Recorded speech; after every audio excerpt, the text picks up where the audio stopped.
Coming to you live from downtown Detroit, this is Benzinga's PreMarket Prep. With your host, Joel Elconin.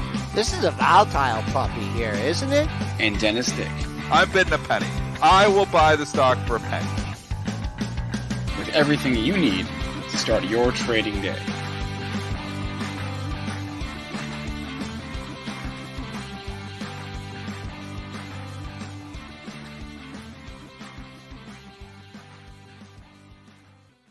Good morning, everybody. Hope everyone had a nice, long, happy Easter weekend. Spencer Isreal here, Joel Elconin, Dennis Dick. Welcome to Pre-Market Prep. We got a lot of headlines today. Maybe it's because we had the long weekend. We had the jobs number on Friday. Also, Tesla snuck in those Q1 deliveries on us while the market was closed. They didn't think we noticed, but we did. No, they knew we noticed.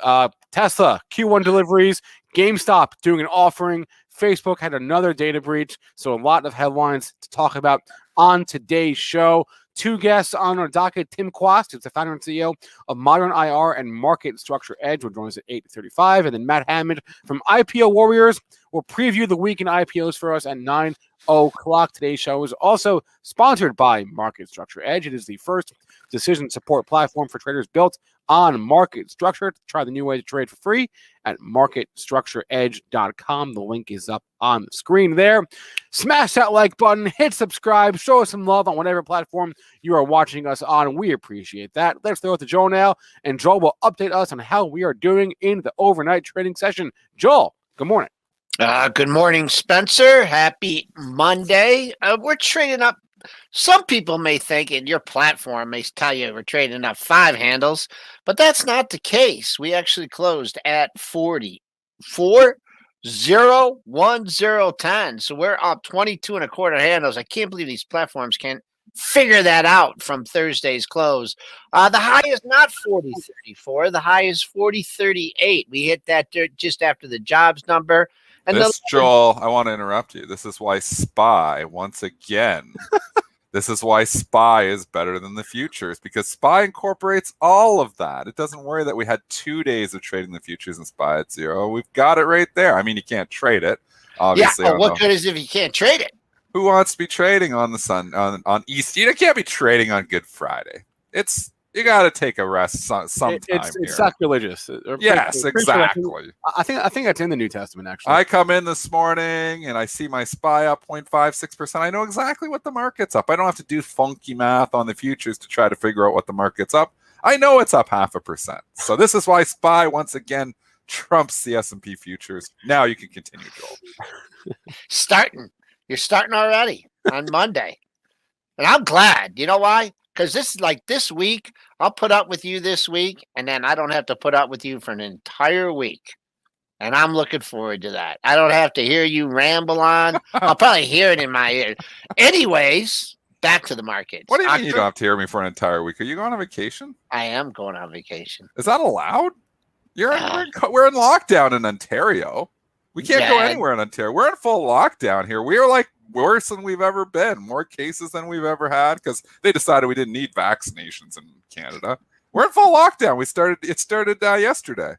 Lockdown. Don't go anywhere. Essential services only. You guys are laughing over there at us now. Well, it's funny because the tables have turned. Because y'all were laughing at us, but now we're the ones that got the most vaccines. So. Yeah, well, we have 13% of the population. What you're like running like over 40, aren't you, or something crazy? Yeah. High. Turntables. Have you got vaccinated yet, Spencer? I did. Holy, everybody's vaccinated except me. That's why I can't leave my bubble. I'm like just stuck right here. All I can do is talk to you guys, and that's all I have. Sorry, man. Tear in my eye. Okay, I've interrupted multiple times. Back to the markets. Spencer. Whining again. Yeah, crude's down $1.63. Little clamoring by OPEC at 59.82. Gold's in the red. That's in the red by 470 at 1723.70. And silver back under 25. That's down 4.3 cents at 24.91. And Bitcoin didn't look at the price action over the weekend, but Bitcoin traders got to be a little disappointed they didn't push this puppy to like 65,000 with the less liquidity over the weekend. But it must be Ethereum because you could do NFTs through Ethereum. So I'm starting to get concerned that I got the wrong one. I'm long the Bitcoin. I said it last week. I think I got to trade in my Bitcoin for Ethereum. You do something with the Ethereum. It's got a it's got a purpose. NFTs, they're not going away. They're not going to go away. I kind of like the NFT thing. I've kind of turned a little bit here. I don't like paying $67 million, but I kind of get it. So I don't know, man. I think we should trade in our Bitcoins for. Do you still have your Bitcoin, Joel? No, you sold yours. Yeah, I sold it. Spencer, do you have Bitcoin? Yeah, and I wouldn't look at it as trading one for the other. What I'm going to do is just diversify. So I'll probably just buy some Ethereum and keep. How are you going to buy Ethereum? Because how should I buy Ethereum? I gave the chat back when. What should we do? Ethereum ETF in Canada? No. Oh, you have that, don't you? I think we do. Find out. I know I bought the Bitcoin ETFs. Do we have Ethereum ETFs in Canada? No, you don't. Anybody know? Anybody know in the chat? Is there an Ethereum? I know. We do? No, there isn't. I know that there isn't. There is not? No. Well, I want an Ethereum ETF in Canada. That'd be cool. Wait a few months, but I probably didn't buy it in the most efficient way. I just use Coinbase, which charges higher fees. So if anyone has a better idea, let us know. But there's QETH, they're telling me, in Canada. There's ETHE, so there is some. I don't know if those are pure ETFs. I know the QETH probably is the structured product that was before the Bitcoin ETF. So it's an actual ETF because ETFs track so much better because obviously we know how they work as opposed to these closed-end funds that hold Bitcoin. They don't because they don't have all the market maker action in them. I don't know, man. I kind of want to own Ethereum. And you know what? I have turned. Somebody said in the chat, I've turned towards NFTs. I'm kind of on the NFT bandwagon now.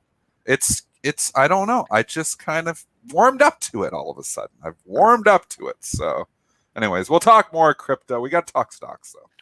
Yes. That's why people pay us the big money. Let's just go back. The jobs number. I know you couldn't trade the spider during it, but go ahead, Spence. It was a good number. That's basically all you need to know. It was a really, really good number. This is from Friday morning, of course. Normally, we'd be watching it, be able to trade it, but that wasn't the case. Actually, I had them up and then I took it off my screen, so I apologize. I have to go back and find it real fast. There we go. Non-farm payrolls for the month of March. For those who cares, a big beat. 916,000 jobs added last month versus a 639,000 estimate in the prior reading of 379,000. So basically 3 times, not quite, but almost 3 times the reading from February. Unemployment ticked down from 6.2% to 6%. It was just a big beat on the jobs front. And then in the same vein, Tesla also reported a big beat for their March deliveries. I'm going to read those simultaneously because they snuck this in on us Friday morning. Didn't see it coming, but there was it scheduled? I didn't see it on the schedule. See it scheduled. I happened to notice it Friday morning when it was out. Anyway, Tesla reported Q1 production of a little over 180,000 cars last quarter. Deliveries of 184,000 cars, both of which came in well above estimates. That 184,000 number was compared to 168,000 estimate from analysts. So a beat for Tesla on the production and delivery front, especially good considering there's a global shortage of semiconductors and they had to shut down their factory for a little bit. So that's it was good numbers. It was objectively good numbers for Tesla and the jobs number and the economy. I saw those numbers and then I'm like, do I own Tesla on my overnight portfolio? I did not even know I had to go check because I traded over 100 stocks on Friday or Thursday night. And luckily enough, I was not short Tesla. I actually was long Tesla. So it was for an S&P hedge because I try to, we know I do a little bit of S&P arbitrage. Obviously, Tesla's a big chunk of the S&P now. So I actively trade it pretty much every night. So I was happy to be long Tesla despite not really liking it. anyways, I know people will be mind blown by that, but it's just that's the way when you're doing arbitrage, you try to mimic the index there, and you got to have a little bit of Tesla if you got some SPY short on, because it's obviously, what is it, 6% I think of SPY now, Tesla. It's a good chunk. It's not that high because it's a bet. That's a ballpark. Maybe not 6%. Let's go look. I can tell you, it's probably like right around. It's 2%. A top 10 component, is it not? It's a top 10 component, but Apple's the top one, and that's 5 and change. Okay. So I think it's probably like 2.2 or 1.9, something like that. Just doing the calculations off the top of my head. About 1.5. Okay, so it's not as much as you think. 1.5. You're right. It's 1.5. Good one, Spencer. Thank you. So, good anyways, one. I don't know what it's short. You give it credit to Spencer, and you're at 6%. You should know Apple is like the biggest one, and that's not even 5%. I'm a little disappointed in you on this. What I'm disappointed in is I put an order out at 2,999 overnight to get out of my Tesla, and I did not get done at 2,999. I thought isn't that the target on this? Not quite yet. Might get there eventually. But we talked about. So I've sold my Tesla already, so I can great move. Talk about it. This is had such it overnight. People are mad because they said, "Oh, you're bearish Tesla." I trade everything, so Tesla has never touched my long-term portfolio. It's still not going in there, but I trade. I am long or short Tesla almost every single night. Just based on a lot of different factors. A lot of that is just ETF arbitrage. So it's a piece. It's 1.5%. If you're mimicking the index, you're probably, if I'm long SPY, I'm probably short Tesla. If I'm short SPY, I'm probably long Tesla. So it's just the way, I'm trying to mimic the index, doing ETF arbitrage. So it's not like I've got a huge position and 10% of my portfolio was in Tesla. It would have been a fraction of 1%. So it was very small. But, it's better when your stock goes up 7%. You'd rather be long it than short it. So it helps the day to a certain extent, but I'm already out. Can I make a suggestion to the chat? Sure. Instead of trying to figure out... I shouldn't answer that. Yes. The chat should answer that. Instead of trying to figure out what Dennis does wrong all the time and like these trades that he has, you try and figure out what he's doing right. Because he's doing a lot more right than he's doing wrong. And so like these little people in here, they're like, oh, Dennis said this on September 6th. And, you say a lot of things that, might be a little bit off, but it's like, oh, Dennis just bears this or this and that. And unless you listen to every show, you're going to take a note on everything. Then, it's just like trying to figure out what he's doing right instead of doing wrong. We talked about this one last night, and it's just all about 720. You can't tell me any other number matters in Tesla besides 720. It couldn't get there last night. It did get to 716.70. You got these highs here at 720. It was the initial high of the rebound. So until that's major resistance. Once you get through that, then you can get back and work your way to 750, 800. But man, that's just a huge level, 720. And I'm a little surprised. Like immediately when I saw that news on the weekend, I'm like, oh, it's going to 720.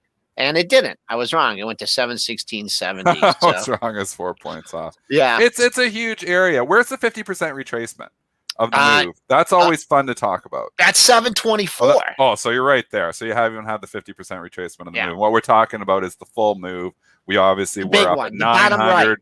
Yep, 900 all the way down to 539. So now we're retracing, and we often see these 50% retracements come into play at resistance points. So that's what Joel's pointing out. That 720 coincides with the 50%. It means you're probably going to find some resistance there. So if you're coming in and buying it this morning up 7%, you're not only chasing it, you're buying it into resistance. Could it continue to go up? It could continue to do anything at once, but obviously as traders, you're just you're playing the odds. And usually when stocks bump into the resistance point, the 50%, pretty much it's been up here a couple times, and it was good numbers. We'll just say it's a very important day for Tesla. It needs to hold above 700. Holds above 700, get a close above 700. Maybe you start, doing some damage. The Qs have bounced back nicely from the lows. We saw some growth bounce back nicely from the lows. Buy the dip wins again. Yes, I was bearish early last week. Yes, I was definitely wrong to be bearish early last week. I thought we could start continuing to roll over. We have not buy the dip wins again. So I I think on pullbacks you're going to see obviously now people buying the dip again. Hard to be bearish the SPY when you're making new all-time highs. I'm not still a fan of some of this high PE stuff though, and Tesla falls in that category. So I'm skeptical of the rally to a certain extent, but maybe it continues. Also, when you're looking at this, you also like to see if there's highs, highs in that area, and there was a 723.14 high. This was off the initial rebound, and also the 50% also helped you. Let's say you missed that move to 540 and went to 723, and you're like, I got to get back in this. I want to get back in Tesla. I missed the low. Well, you came down to 632. You actually took some heat on that. It actually went to 600.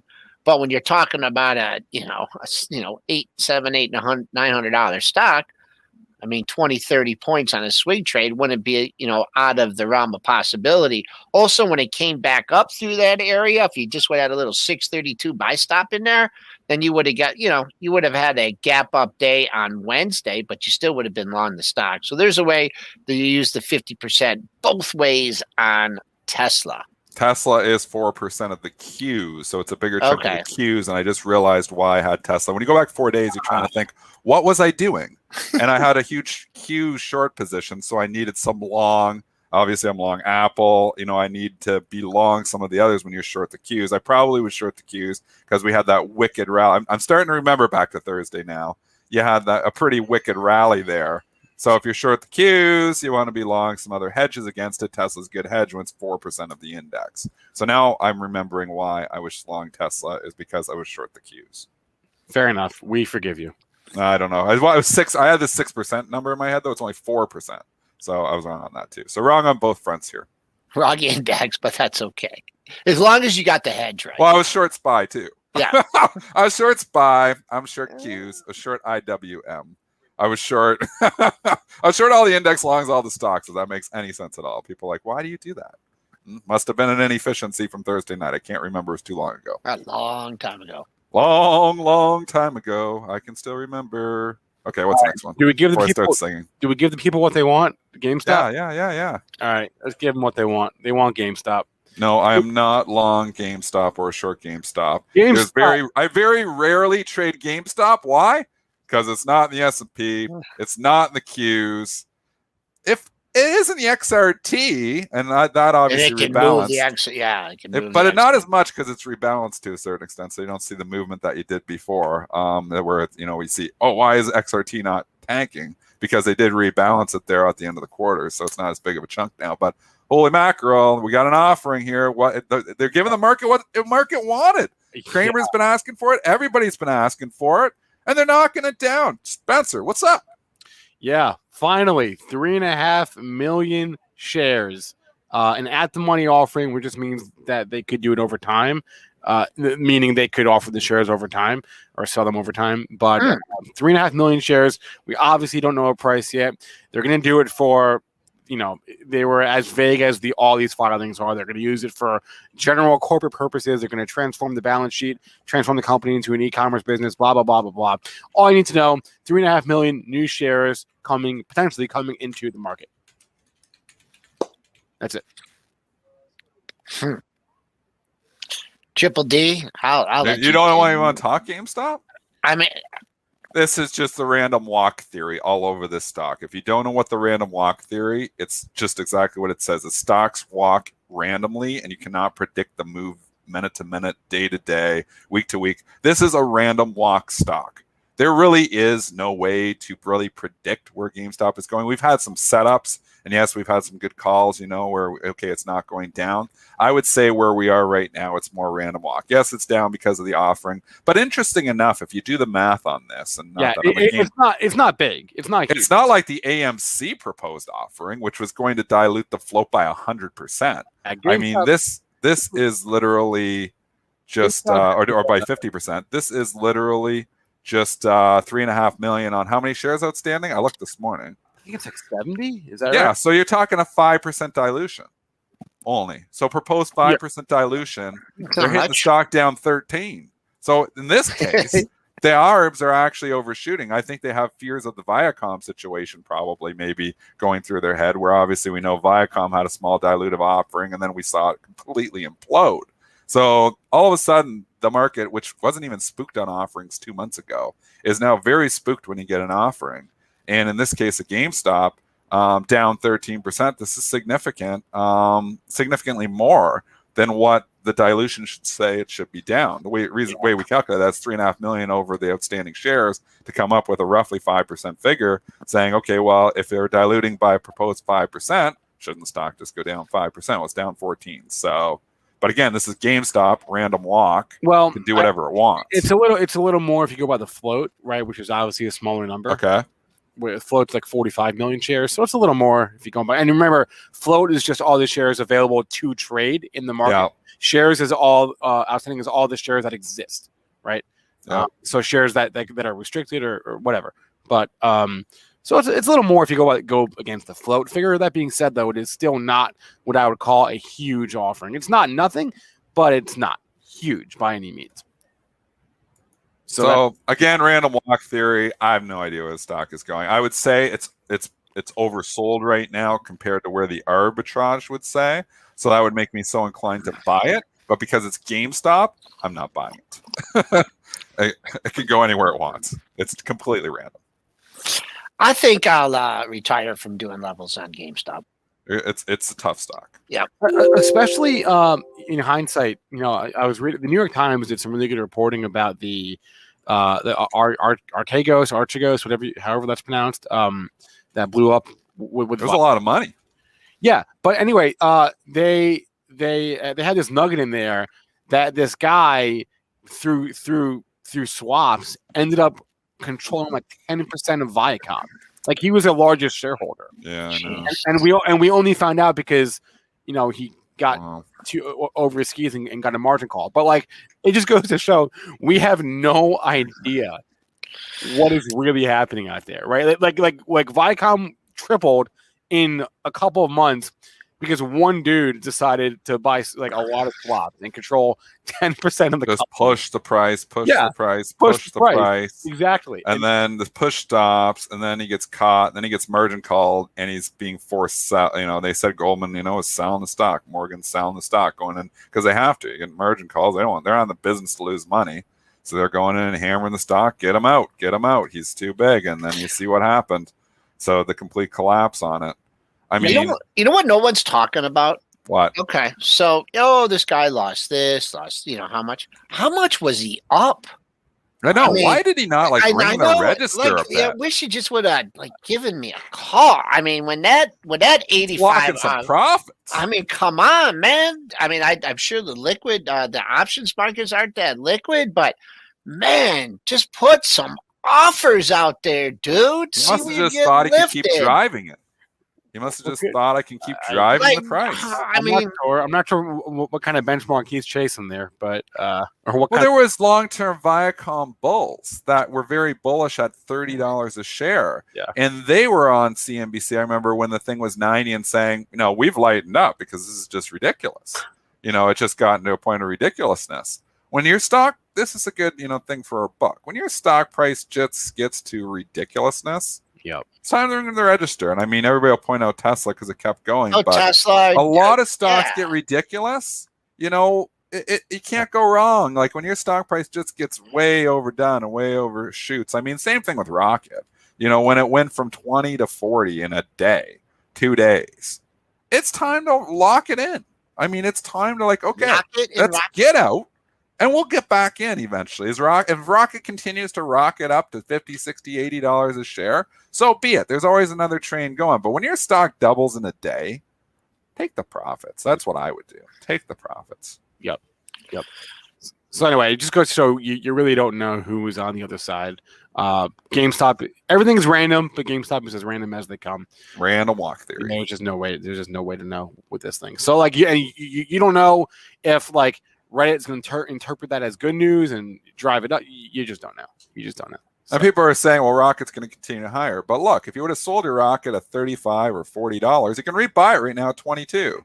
I'm out. I'm going to rebuy it. I'm probably going to rebuy it. So, I mean, there's tradable opportunities here. Maybe everybody's not a trader and they're long-term investors. And yeah, I think there's value in Rocket down here. So I kind of like it down here. But, I mean, when it goes from 20 to 40 in a day, that's on a short squeeze. And on that rocket front, there was a big insider sale. I talked about this on Thursday. You did cover it. You covered it well. Like 9:05. Big insider sale. Dan Gilbert sold. What was the number? 500 million. 500 million worth of shares, which is coincidentally the same amount of money that he pledged to the city of Detroit.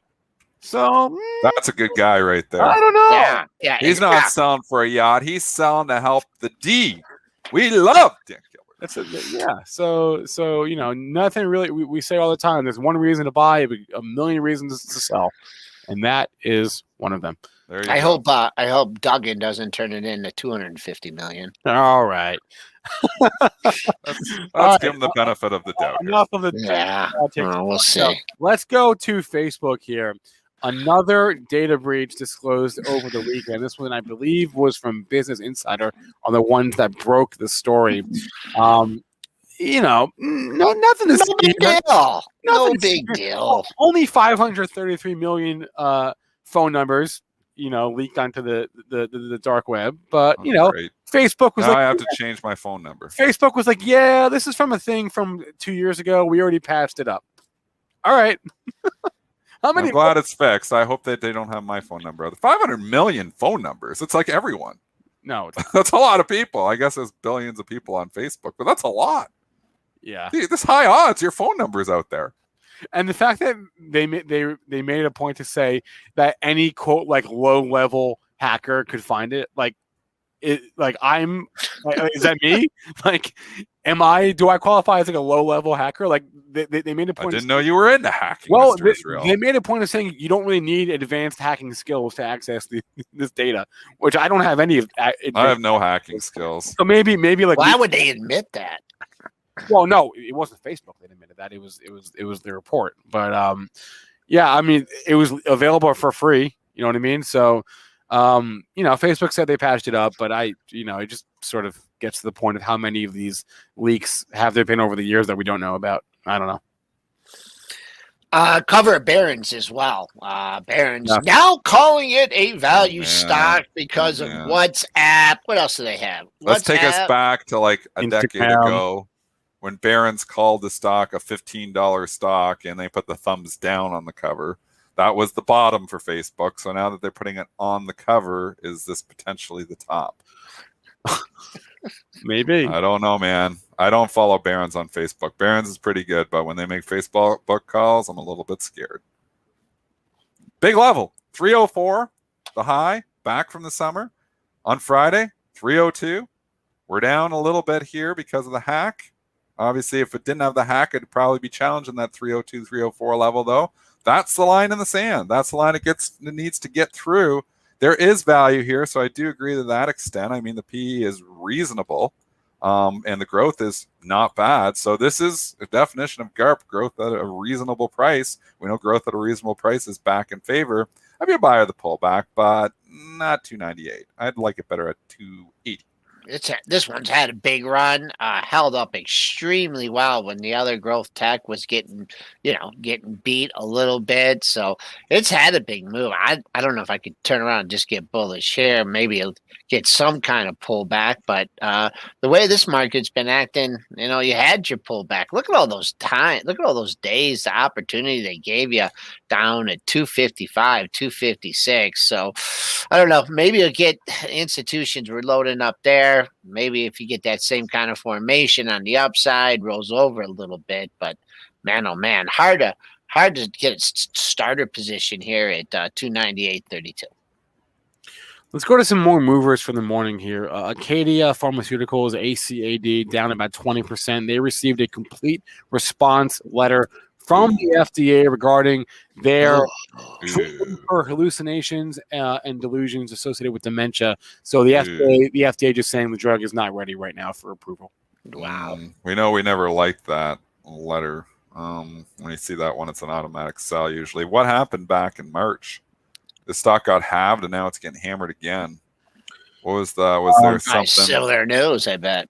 Yeah, is it the hammering on the same news twice? I'm trying to find out if it was the same drug, though. Yeah, it was the same drug. The FDA, let's see what the FDA said that that they had identified deficiencies that would preclude the discussion of labeling and post-marketing requirements. So basically saying that we found a problem. And today it is the same headline, just a more extreme version of the same headline. Hammered, cut in half back early March. Now you get cut in half in early, well, not cut in half. You're down 19% in early April. I've tried to buy the dip on good pharmaceutical companies, and I'm going to tell you, it rarely works. When you think you've got, okay, it's a big dip. Not good ones, I should say, like ones that only have a couple drugs in the pipeline. I mean, I'm long Sarepta. I bought the dip back at 80. I went up to 100. I felt like a hero. I still have it in the portfolio, and now I'm down in it. I feel like a zero. I've done this a lot of times in my 20-year investing career where I'm buying pharmaceutical companies when they get bad news.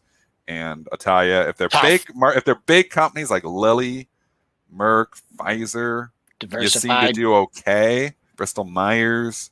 When they're smaller companies, I think I lose in the long run on those. I don't know. I don't have any quantitative proof of it. I just feel like maybe it's just selective perception, but I feel like it's a tough to buy these stocks when they get hammered on when they've only got a couple drugs in the pipeline.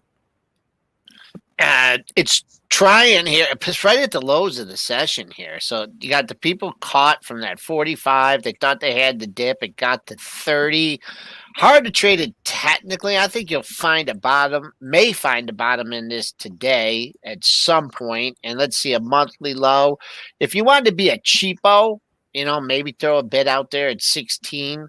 That's 1573 was your low back in January 2019. I don't think it's going to get that low because it even looks like there's a little buying interest here at 20, 50. But based on the monthlies, that's what you have for ACAD. But if they don't have a product and they're not selling anything, I don't know how excited you can get about that. I do want to point out here, and I just posted it in the comments. We have a brand new FDA page on Benzinga. Cool. The URL is in chat. It's benzinga.com/calendar/FDA-announcements, but it's also in chat. More importantly, easier to find in the comments here. I'll put it up on the screen again. Calendars, news. It's a new page. We are trying to make it better. So check it out. Send us feedback. I'll put the link up on the screen as well for you all to see. But again, it's benzinga.com/calendars/FDA-announcements. There it is up on the screen. Check it out. Tell us what you think. Send us feedback. powerhour@benzinga.com. That being said, let's go back to it's 8:33. Damn, time flies when you're having fun. Wow. It always flies. It flies when you're not having fun. It flies. When you get older, Spencer, and you start getting your 40s, or if you get in your 80s like Joel, I mean, 79.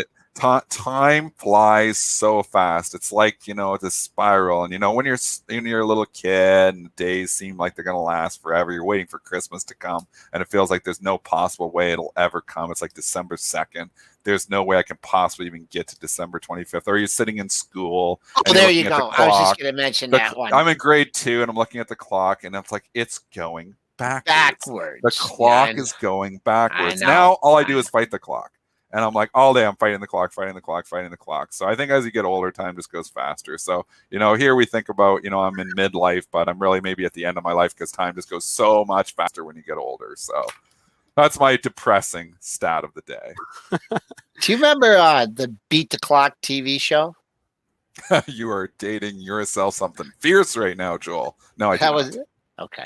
Beat the Clock.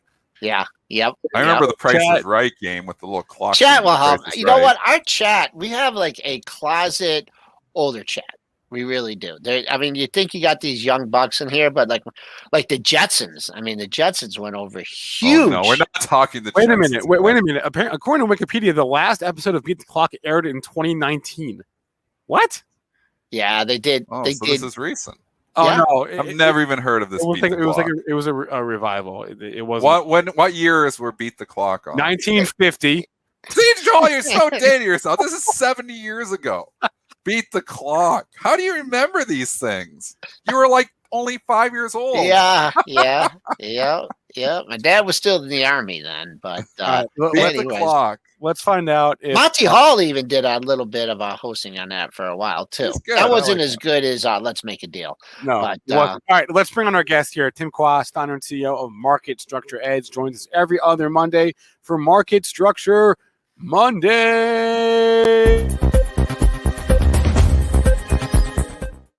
Tim, good morning. How we doing? Good morning. Well, that's one of my favorite sounds, Market Structure Monday. Where And- it feels like whenever we talk to you, you've got a new background. Where are you this time? This guy's everywhere, man. He has so many houses, we can't keep track of them anymore. Well, Tim. this is not my house. Oh. It reminds me, however, of a great musician because I just came from Nashville down here to Austin, and there's this guy named Alan Stone, and he did an album called "Live from His Mother's Living Room." So I'm actually coming to you live from my mother-in-law's back deck here in Austin. Nice. It's in Georgetown, Texas, actually. But you can see spring has arrived here in Austin. That is beautiful. Everything's awash in verdant hues.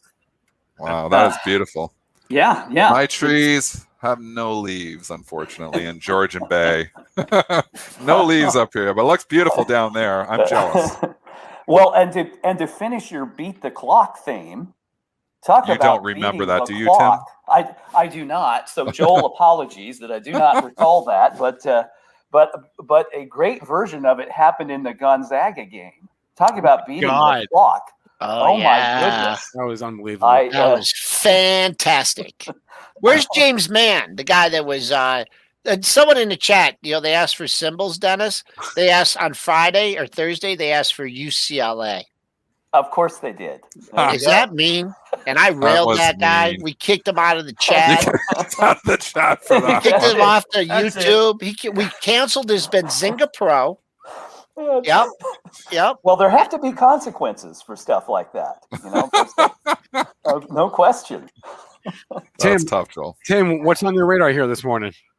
Well, there are two things to me. In addition to Palantir, which I'm surprised Dennis hasn't taken me to task about. But the two things to me are because the audience here tends to favor EV, electric vehicles. And it's been tough in that group, hasn't it? Yes. and when should it not be tough in that group? And it leads into the second thing, which is now we're in the early, I think in market structure terms, and broad market sentiment, the way that we measure it, bottomed March 31st. And of course, April 1st was a good day. Don't be fooled, however. And so how do those things dovetail? I'm not sure how interesting that is. It's always interesting to me, but I thought it would be worth talking about that. We continue to have this great debate about, whether value stocks are now permanently in the lead. They're not going to be. They're not going to be. If 50% of the market cap sprinkled across tech, communication services, consumer discretionary is tech is going to resume leadership. Interestingly, if you look at the FANGs, to me, they're a bit behind. All over the market, the sentiment trends have turned. And, I like to think of these cycles as taking about 10 days. Well, what lies 10 days hence? April options expirations. I think that traders today just have to think in those terms, and it's very easy to get caught up in all the rhetoric that surrounds us about stimulus checks and government programs, and on it goes, and that these things will create a permanent bull market. I don't believe it. I think you have to come back to the things that are fundamental to the market, not fundamental in terms of financial performance for companies, but how the market works today. And to me, that is what matters. I'll give you a case in point if you want. You can lead me wherever you want to go. My inclination is to just let's go look at Churchill Capital, Lucid Motors, and That'd be a good one to look at. CCIV. Yeah, it's been a while since we talked it. Let's talk CCIV. Yeah, I think it's worth doing.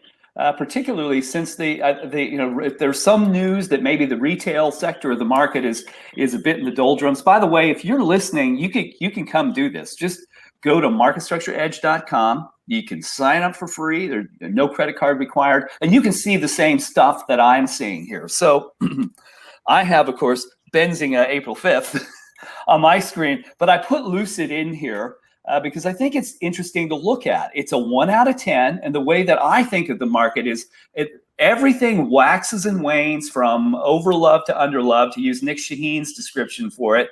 Think when there is more demand, then things trade above 5, and when demand wanes, things trade below 5, and it's very consistently true. So if you look at Lucid Motors, Churchill Capital here, it's a 1 out of 10.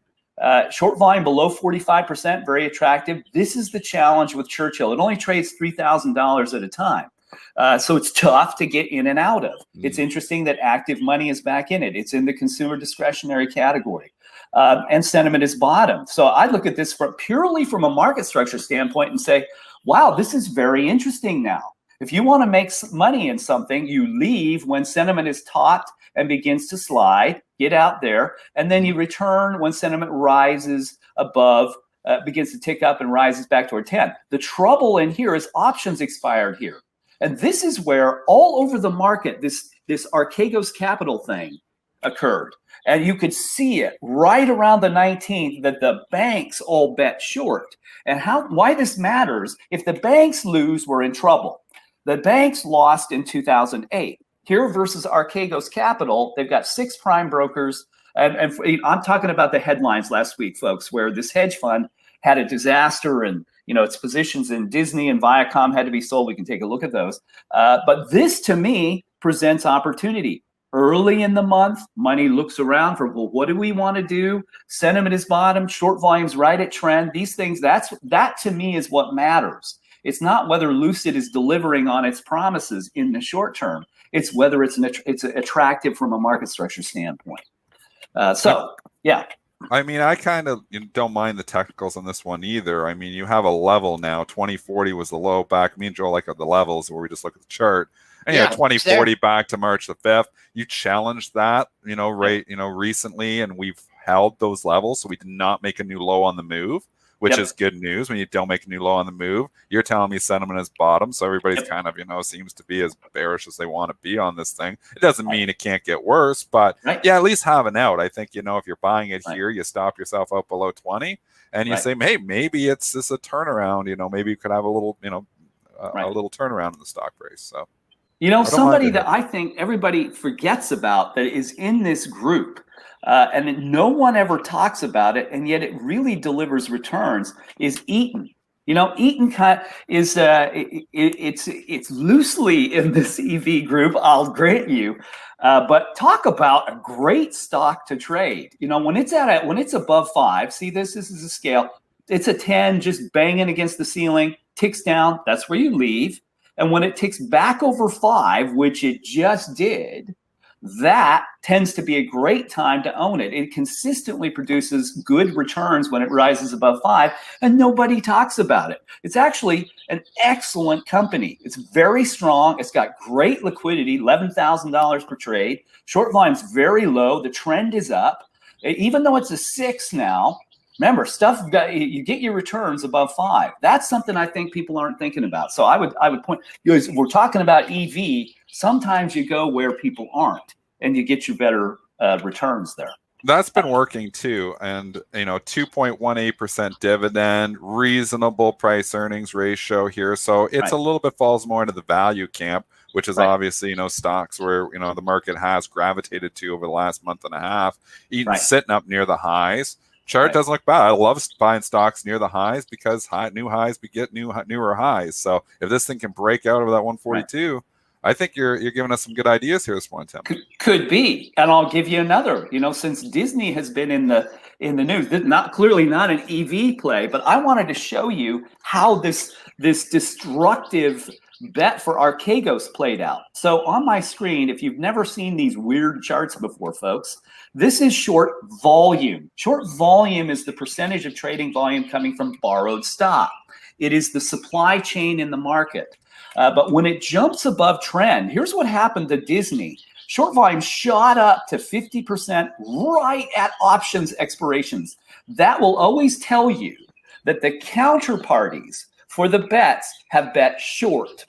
They knew that this bet was blowing up. They knew a week before it hit the news because they're looking at their books. They're probably talking to these folks and saying, look, if you don't shore up your capital, we're selling your positions. And there it was. But look at it now. It has completely reversed. All those bets are out. Short volume is below trend. Sentiment in Disney is ticking up. That is a nice trade, believe it or not. It's, this isn't probably the pre-market prep's favorite kind of stock, but that looks pretty good. That's, if you think in terms of market structure, that looks appealing. And the risk has come out. If you're thinking the full reopening, I mean, where's everybody bringing their kids? They're going to Disney World. If we get this thing vaccinated, we get past COVID. The wild card is this Brazil variation here. Obviously, we've got problems with it over in British Columbia and Canada. Vancouver Canucks, a couple of them having the whole team sick. I mean, that's a little bit of the scary part of it. But if you're full on that we're going to get past COVID and we're going reopening, Disney is a place to be. Right. Now, that opens the door to a very brief, because we'll put everybody to sleep if we start talking monetary policy and economics. It continues to. What's that? I may just narcoleptically drop off talking about this, but something I always like to point out, I realize I am not in the majority camp that says all we have to do is throw money at things and everything will be awesome. History, thousands of years of history, all the way back to ancient Egypt, teach us that rising debt and rising prices are the enemies of prosperity, not its authors. And yet we're being told that somehow that's the presence of massive amounts of debt and rising prices are rising. It's crazy, right? So driving all over the country from Denver out to Nashville and Nashville down to here to Austin, gas prices are up just this year 87% across the country. Well, that won't hit me, but it will hit the construction workers with the giant trucks who get 12 miles to the gallon. It's hitting them. That's a big increase in cost. And I don't believe that those things are going to long-term solve our problems. I think you have to have efficient production and strong purchasing power. Those things produce strong economic outcomes. Now, for us traders, the good news is we don't have to depend on that. The market, in a way, functions on its own in terms of supply and demand and the flow of money, and you can take advantage of that. But you have to be aware, I think, that we are on the same path that Japan went on in the late 1980s, and that ended up stalling that market. And at some point, we're going to run into that buzzsaw. We'll see it coming, and we can trade our way around it. But I think it's important to contemplate that fact. Tim, you mentioned Palantir quickly. I bring them up only because the stock is up $1 this morning, and they did some really small contract that is probably not even that notable. But as I said, the stock is up $1, so here we are. Give us an update on Palantir. Yeah, let's have a look at it. And look, it's taken longer than I expected. Dennis, you and I talked about this, I own Palantir because it's one and it's a bottom and it's 37% short. It's not my favorite from the standpoint. It's not a very liquid stock. Why this matters, folks? Why do I track dollars per trade? Dollars per trade is the amount of stock you can buy before the price changes. And if you're running billions of dollars, big institutional investors, their algorithms have to get into that vein. They have to know that if I buy more than this amount, my price is going to move. And they're very concerned about transaction cost analysis. How much price movement can I handle before it destroys my returns? And you add in commissions, the tax consequences. You have to think that way. So if you're buying this, buy less than that at a time. What's very interesting to me about Palantir, and I'm going to back this up, is how difficult it has been for this stock to recover. And I think it relates directly back to that. At $4,300 a trade, it is outside the top 1,000 most liquid stocks in the market. And the Russell 1000, they're a little bit different because one is measuring liquidity, one is measuring market cap. But 95% of market cap is in the 1,000 largest stocks. That's where the money goes. That's the stuff in the ETF baskets. It's the stuff that the indexes will sample. Everybody does that. Well, Palantir's been just outside of that. And so it's had a harder time. But once again, here, short volume well below 40%, just about at trend. Sentiment, I got in a little early, but you buy the uptick and you're probably going to make money on this. At some point, money is coming back to this. And I think between now and options expirations is a very good time and a very good probability, because people can make money in the options as well if that stock starts to rise. It's a widely owned stock by the retail crowd, and right. Obviously, if we get back into this growth market, it's probably one that's going to rebound quickly. So, yep. It's just a matter of there's a lot overhead supply. There's a lot of traders who are stuck in this thing, and they're down money in it. And I think if it get up over 25, that's where it starts to get interesting. But below 25, I think bears are still in control here. Yep. And if you do, traders, look, here's where things were awesome, right? Above 5, that line above 5, awesome. When it begins to tick down, even though you might miss a little of this, you want to be out before you give back your gains, right? That doesn't do you any good to buy a stock that goes way up if you miss out on when you should leave. You just got to be happy with that. If sentiment tells you, oh, we're starting to equalize, well, get out. It'll be a little ahead of the change, but look what it will save you from. And then you can come back when it's above 5. Tim, what's your average hold time? Obviously you're always tracking sentiment, and this can change quickly. Sometimes it takes a while to change, but it can change quickly as well. When you're jumping in, on a sentiment trade, we say sentiment really low. Do you know what the average hold time is on some of your trades here? 5 days. 5 days. So there you go. So that's a pure swing trading environment. 5 days. So Yep. It's a nice spot too. Like we talk long-term investing a lot. We talk short-term trading. I mean, the 5-7 days, that's a sweet spot because it's a tougher, like I've always said with high frequency trading, they're trading in milliseconds. And if you're trying to trade, in seconds or milliseconds, and you're trying to scalp the spread, you're not going to beat Citadel and Virtue in that game. But in this 5 day, 7 day, that's not Virtue's and Citadel's bread and butter. 5-7 days. They don't want to hold something out. They're not, that's not their bread and butter. So you're not going directly against the big high frequency trading firms in that time frame. So it's kind of the sweet spot. And that's why we have a lot of very successful swing traders in our chat, because the competition from the professionals is not as high. I'm not really in that 5-7 day time horizon either. I'm more in the minutes to hours, looking at micro inefficiencies, not in the milliseconds, because I don't want to compete with Citadel and Virtue. And I'm not Warren Buffett long-term investing, but I think you're in a sweet spot there, Tim, at 5 to 7 days. I love that time frame. Well, and it shows up in the patterns. I didn't arrive there accidentally.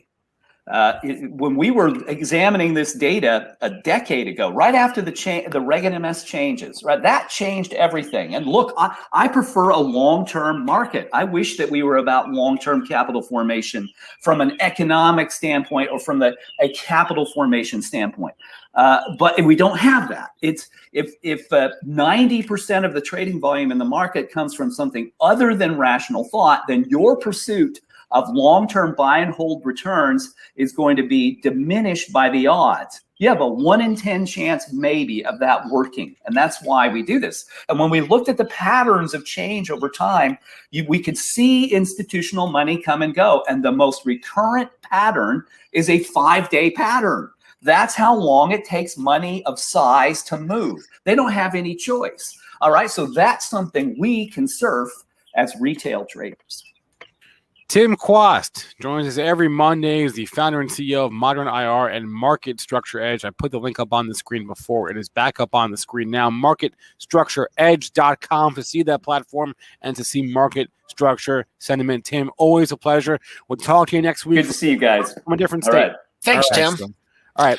I just saw here. Sorry, Joel. I didn't mean to interrupt. It's okay. Go. I just saw that Grayscale is out with the blog post. They said, just to be clear, they are going to convert GBTC into an ETF whenever that gets approved. So whenever we get ETF approval for Bitcoin ETF approval in the US, GBTC will become an ETF. I don't know if that changes anything for you, Dennis. Yeah, it does, because we saw this happen in Canada where you had the QBTC, I believe it was. And I think that's what the symbol was, and it was just a closed-end fund that was holding Bitcoin.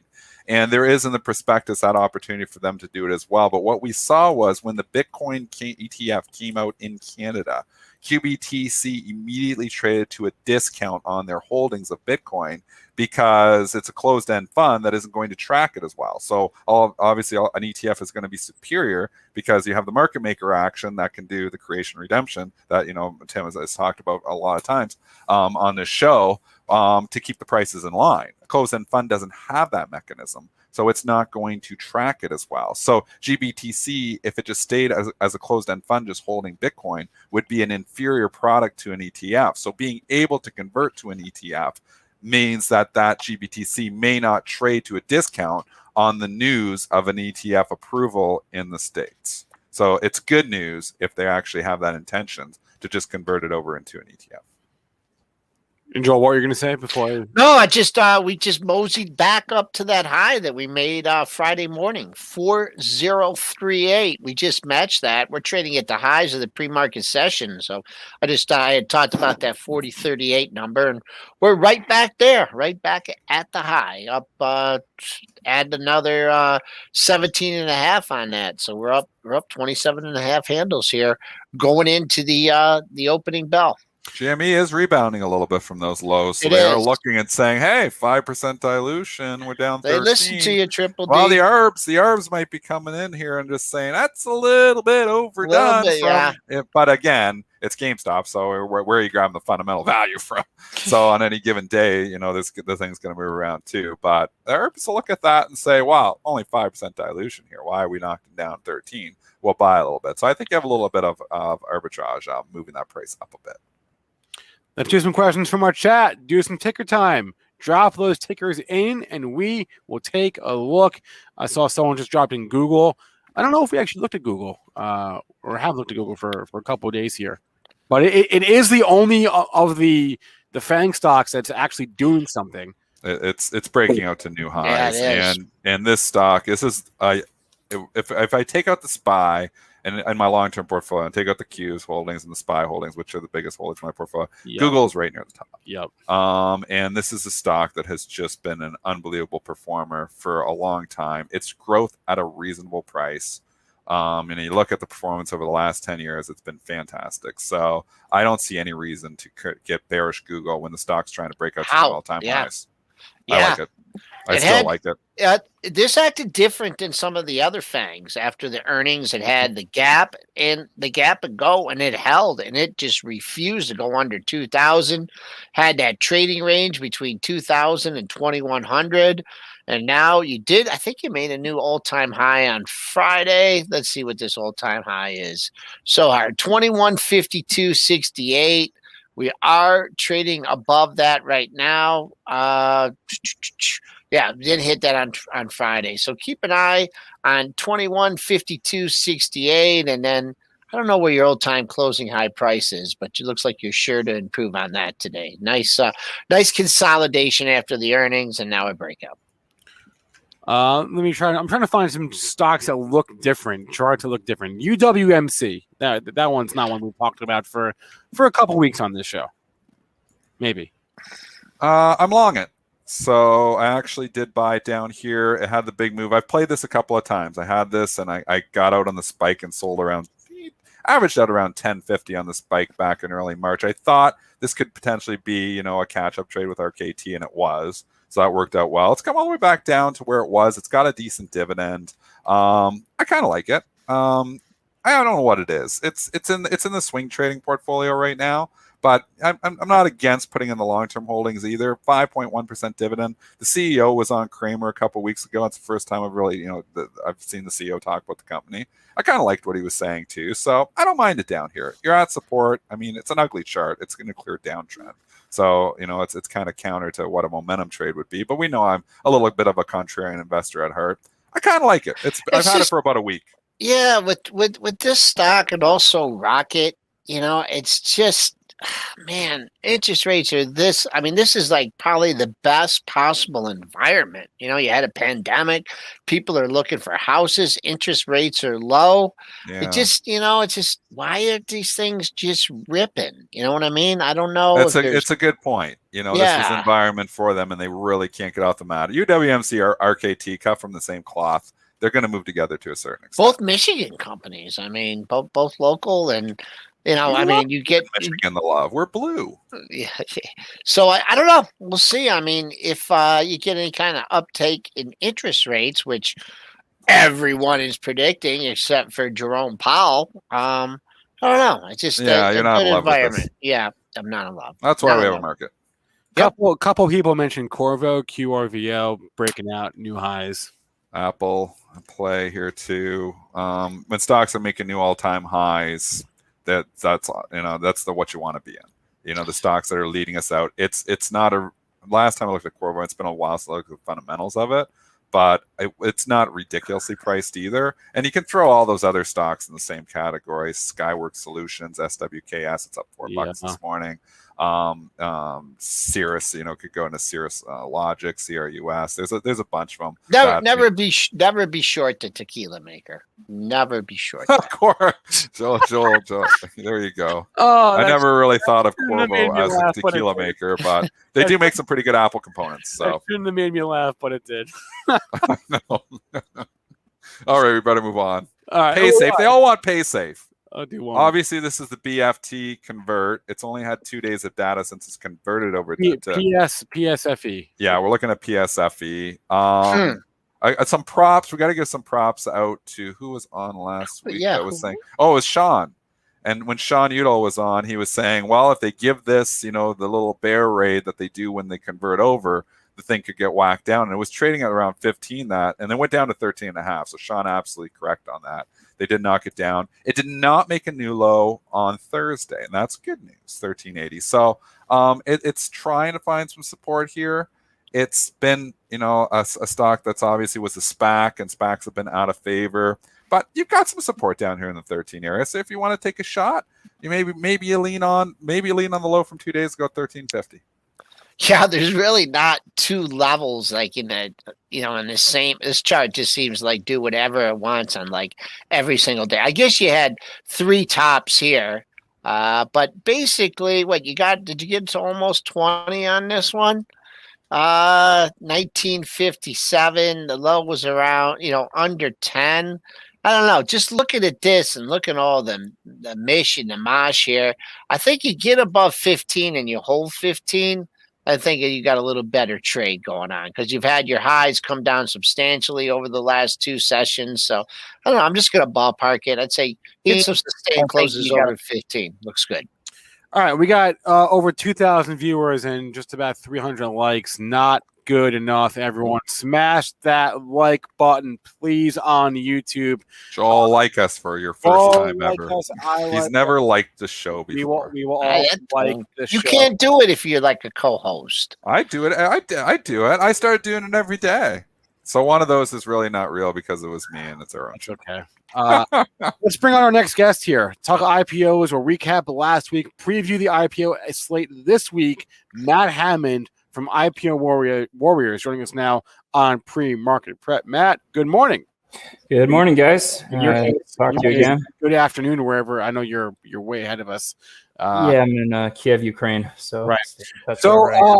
It was a slow week last week, right? On the IPO front, short week, not a lot of action from what I saw. There were actually quite a few RPOs, some of them worth noting. Okay. But this week coming up, we're pretty slow. Okay. We can jump right into it. But I think what we saw last week is a good indication of the kind of trends and opportunities that we do have in these IPO plays. Just jump right in. Let me share my slides here. I mean, I saw a couple, but I guess I didn't see too many. Here we go. All right, let's see. Okay, so we had a couple win opportunities, actually. Coursera and Karoo both offered pretty big jumps. And some of the non-winners were Achilles Therapeutics, Compass is a real estate software platform, and SmartShare, which was kind of a off-the-radar Chinese IPO. So one of the things that has always kind of come back to me is that a strong brand drives retail demand. And that means that with an IPO, you've got the institutional investors buying in before the general public traders like you and me. Unless you have a lot of money, millions of dollars, and are one of the favored investors, you run a hedge fund or you run an institution, you're not going to get the IPO shares. There's very rare opportunities. Airbnb gave their hosts an opportunity to buy. Robinhood is saying they're going to let traders buy some of the IPO stock, but for the most part, retail investors are on the sidelines waiting for the stock to debut and trying to get in right at the beginning.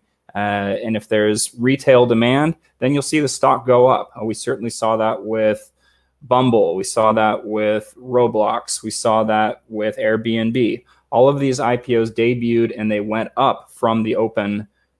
That means after the institutions bought the IPO, then it debuts usually at a pretty high premium. And for there to be an upward swing from there needs to be retail demand. And one of the key indicators that we're going to have that retail demand is it a strong public brand? Have you heard of the company before? Like, I'd never heard of Achilles Therapeutics. I'd never heard of SmartShare either. And Compass, I only know it because a classmate of mine is the CEO. But where Coursera, a lot of people have taken courses on Coursera. And we saw a bump off of the debut because of that. Karoo, not as well known, but there is a reason looking back at it as to why we might have had an idea that it was going to run. And I'll take a look at that in a second. So with Coursera, it opened up at $39.70. It dipped a little bit, which might have been just because the market's been a little bit, its stomach has been a little unsettled for the last week or two.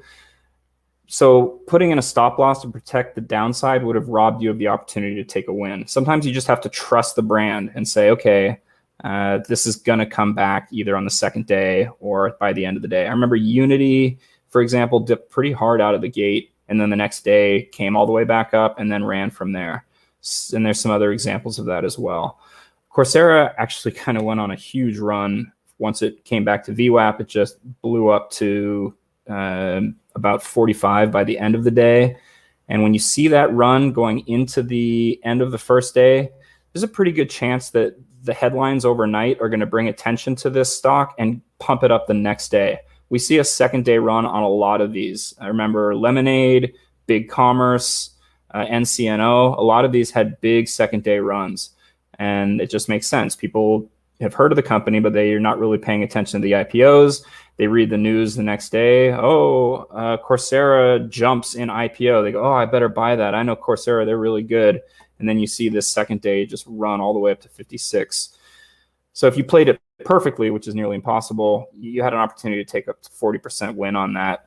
But a more realistic, approach would have been to say, put a stop loss here at about 48, or put a stop loss here up at 54, and then you get stopped out on the retracement.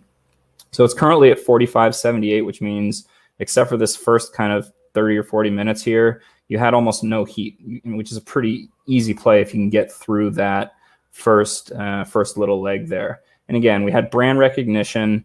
And another key was that it was a reasonable debut price. This wasn't like Bumble, where we had something like an 80% premium, or Snowflake, which, the IPO price was over 100%, or the debut price was over 100% what the IPO price was. And still, Snowflake did offer an initial spike, again, because the retail hype was there, and that drove retail buyers to buy it, and it went right into a halt and skied from there, and then it pulled back. But when you have the retail demand, and this is leading up to something we're going to cover at the end of this presentation for something very exciting that's coming up, hint, hint, and that brand recognition, that really is key. But that's not the only thing that provides an opportunity with these IPO trades. Sometimes you have to look behind the scenes to see why something might rise from its debut price. Karoo, which most of us never really heard of, I certainly didn't know about it until I was researching the IPO.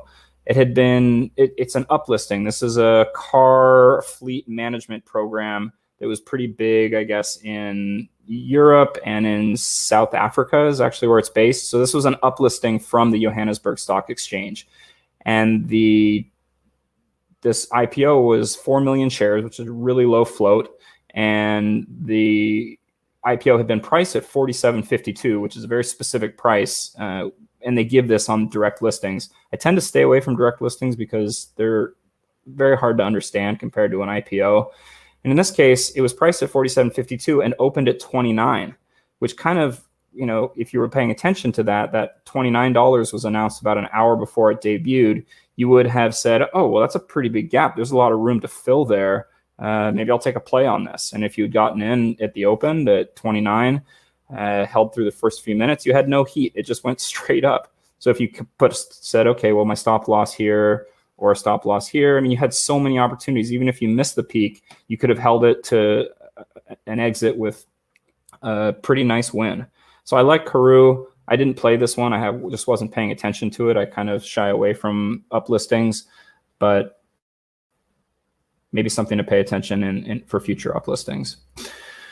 Some of the non-losses, just because I do like to go back and kind of mentally play or recap what I was looking at when I decided not to play this. For example, Compass opened at 21.25. It did give you an opportunity to set a stop loss and maybe take a non-loss or a small win, but Compass had reduced the size of their IPO offering the day before, which kind of indicates that they didn't feel that there was the level of demand to sell 35 million shares. They brought it back to 25 million shares.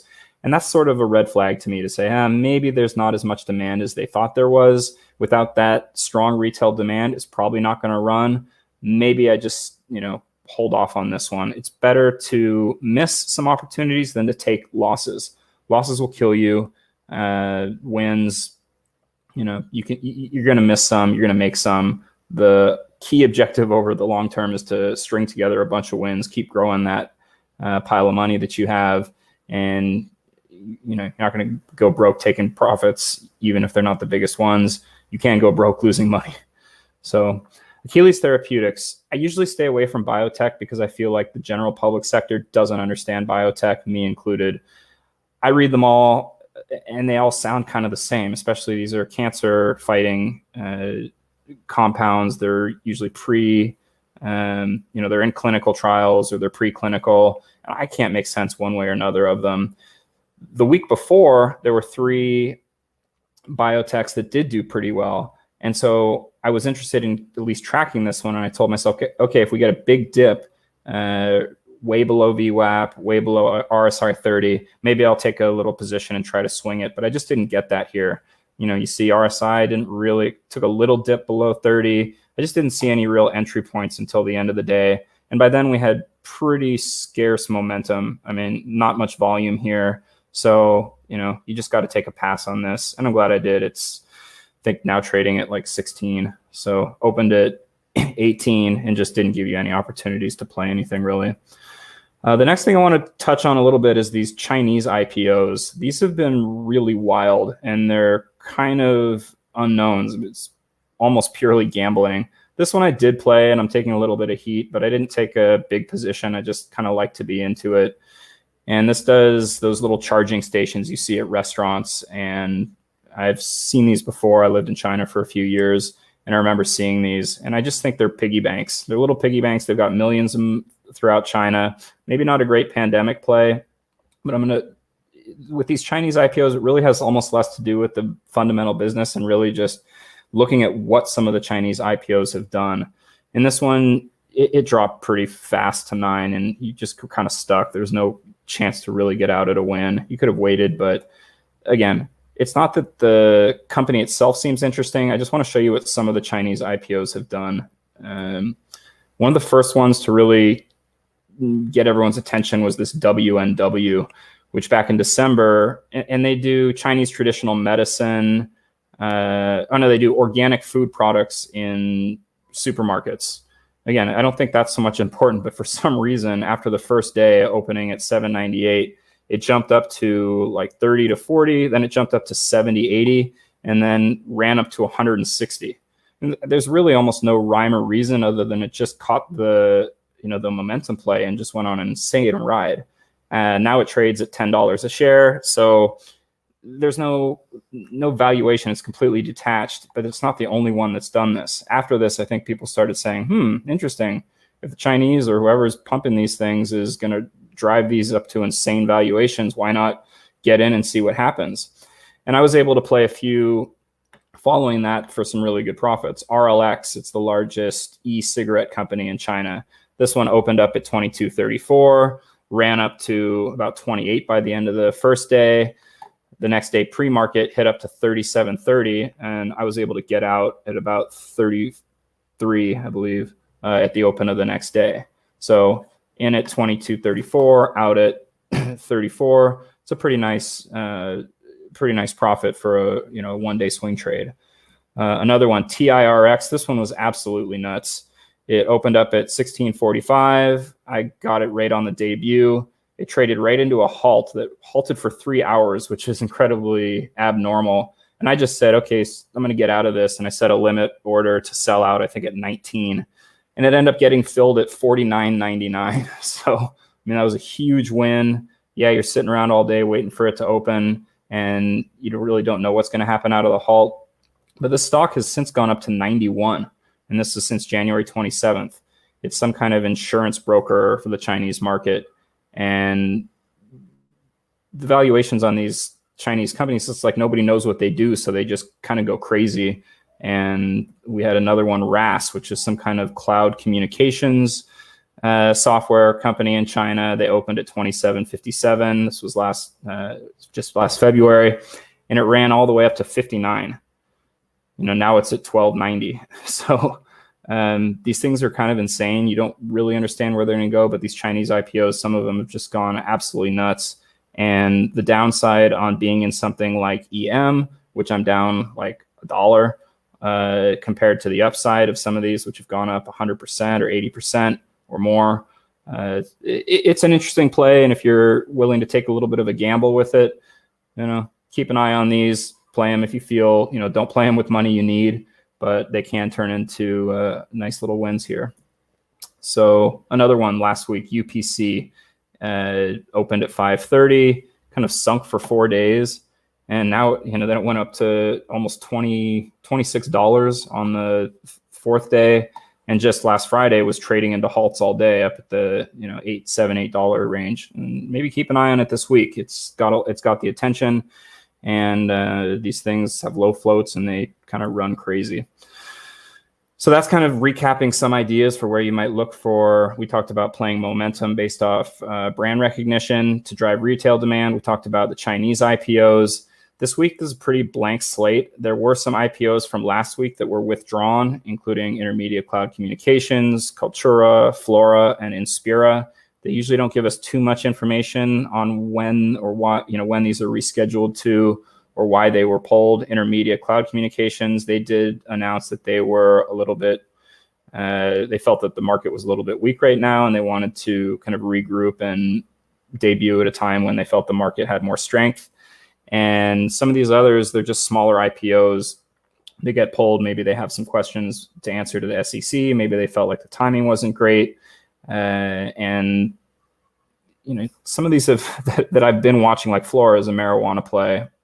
Not a lot of information about them, but it is an interesting space to be in, and it does get the attention of retail buyers. So the weed stocks, almost anything weed growers, weed growing equipment, a lot of the stuff is done pretty well. Some of the IPOs have been rescheduled and then come out almost unannounced. You just kind of check them each day on Webull or on E-Trade and see if you see an indication price. If you feel like playing them, play them. But again, you're taking a little bit of a risk just because without a really well planned and promoted IPO, it's hard to see retail demand being very strong right out the gate. And that brings us to our last point of the day, which is, I think, going to be one of the bigger themes in the world of the stock market and IPOs and crypto and NFTs, I guess, until it debuts, and that's Coinbase. This one has everything you're looking for a scalp or swing trade on an IPO. This one is a direct listing, which I like even better. I'll tell you that why in a second. If you don't know what Coinbase is probably the easiest way to buy and sell cryptocurrencies. If you're just a normal person, a normal retail investor, it's incredibly easy to set up a Coinbase account, buy Bitcoin, sell your Bitcoin. It basically provides liquidity and a wallet for a wide range of crypto assets. They are very profitable. They make tons of money, and the IPO price is going to be pretty high. I think they're saying it's a $100 billion valuation at the indicated price. In the private markets, it's been selling for, I guess, $375. So the IPO or the indication price for the direct listing is likely to be between $350 and $400. But on the day of the actual debut, I wouldn't be surprised if this opens in the 400s or even higher, just because there's so much demand. And That's this has a extremely high for an IPO. Price it's extremely high. It is a direct listing though, and let's circle back to that for a second. So I mentioned before that one of the things that drives IPO plays for the public retail investor is the brand recognition, because institutions have already bought in at a cheaper price, and then it's going to debut at a higher price. So retail investment really has to drive the price up. With the direct listing, the institutions have not bought in yet. So it doesn't only rely on retail investors. The institutions are kind of at the same playing field as everybody else. And we saw this with Roblox, and we saw this with Palantir, where that means that the IPO or the debut price really does establish a sort of floor, which is another reason why I like playing these so much. That the downside, to me anyway, seems far more limited with a direct listing than with an IPO that debuts with a huge premium. Got it. There was a couple questions from our chat. Sure. Matt, and one I don't actually know the answer to, so I want to pose it to you. Do you know approximately or about how many or what percentage of S1s actually go on to go to market and become IPOs? I have no idea what the actual percentage of them is. I think like most of them, would you say? Oh yeah, I would say that it's very rare that they don't eventually become go to market. I remember Palantir was one of the stocks that I had been tracking for over a year before it debuted, and I was super stoked when it announced that it was a direct listing. But they had to refile their S1 3 or 4 times. Roblox had to refile their S1 at least one time because of a discrepancy between how they were charging for the in-game purchases and the sale of Roblox. So especially for companies where people don't quite understand the business model, and I would say Palantir certainly, there was so much confusion about what they were and how they were going to be priced, and that we see that happen more often when it's this pretty straightforward company. There's usually going to be less confusion about the S1, less items to sort out with the SEC. But I would say that it's pretty rare that I've seen. I can say it's probably only happened once, and I can't even remember exactly which one it was, where there was a company that I was very excited to kind of play the IPO on. The S1 was filed, the date was announced, and it just never came around to going public. Was it WeWork by chance? No. I remember WeWork, but that's a good example. WeWork was the disaster that you kind of knew they were going to eventually go through a SPAC because everything else about it was sort of such a dumpster fire. And then another one from the chat here. Do you have any thoughts on IINN? Is that this week? So yeah, that was supposed to be last week, and again, it was kind of pulled or rescheduled. And let me just take a quick look and see if Webull has. Sorry, I'm gonna look down for a second because it is on my radar. IINN is worth talking about for a couple of reasons. No, it's suspended with no date at this point. So INNN it's a medical device that it takes blood out of the patient and then infuses it with oxygen and then delivers the blood back to the patient, which sounds pretty cool. I can see that having a lot of health implications. The red flag to me is that it listed on Click IPO, which, not to knock Click IPO, but very few of the IPOs that have been listed there have run straight out the gate, partly because, hey, if retail investors can buy the IPO, that means a lot of people who don't have any lockup obligations are likely just looking for a very quick play. They're getting in, and if the stock does debut at a premium, the chances a lot of people are going to race to sell it. And we've seen that with a lot of the Click IPO debuts, is that they've sunk right away, and it's almost worth just sitting to see if it does take a big dip. Then you can buy in and ride a profit train from there. But one more thing about it, it has a super low float. It's like 3 million shares or less or something. So when you see that low float, you see the potential for the price to go way up. And we just saw people are comparing it to NNOX, which, if you saw over the weekend, got FDA approval for its X-ray machine, and it's up like 60% pre-market today. And that is one that I both played the IPO and then took a pretty long position in it as well. So some of these medical device I can't say that I don't put it in the same boat as biotech because I think it's more accessible to people. People understand, oh, cheaper X-ray is great. That'll be huge. A good way to put oxygen in the blood. That sounds reasonable. So I definitely will be keeping an eye on it. Maybe take a short opening play. But the fact that it's a click IPO makes me want to say, okay, well, maybe buy half on the debut and then half if it dumps. So you're, DCAing down into a position below the debut price, so you can get out if it does dump. But worth keeping an eye on for sure. All right, Matt Hammond has been joining us here, aka the IPO Warrior. You can find out more from more of his research, more of his thoughts by going to IPOwarriors.com. Matt, always a pleasure. Thanks again. One more thing, guys. I'm going to put together a little guide. People ask me, how do I buy on the debut? Do I just wait for it to go live and then buy at a market order? No, you buy with a limit, but I'm going to put together a little guide and send it out to people. If you sign up for my newsletter on IPOwarriors.com, I'm going to send out a PDF guide really explaining how to buy, and I'm going to focus it on the Coinbase debut, how to get in the minute or really the second that it debuts. So you're getting in right as it opens, expecting it to run up, expecting to get it at the lowest price of the day, and how to trade it for a swing trade. So if you sign up for the newsletter, I'll send out that guide. And thanks for having me, Spencer. All right, thanks a lot, Matt.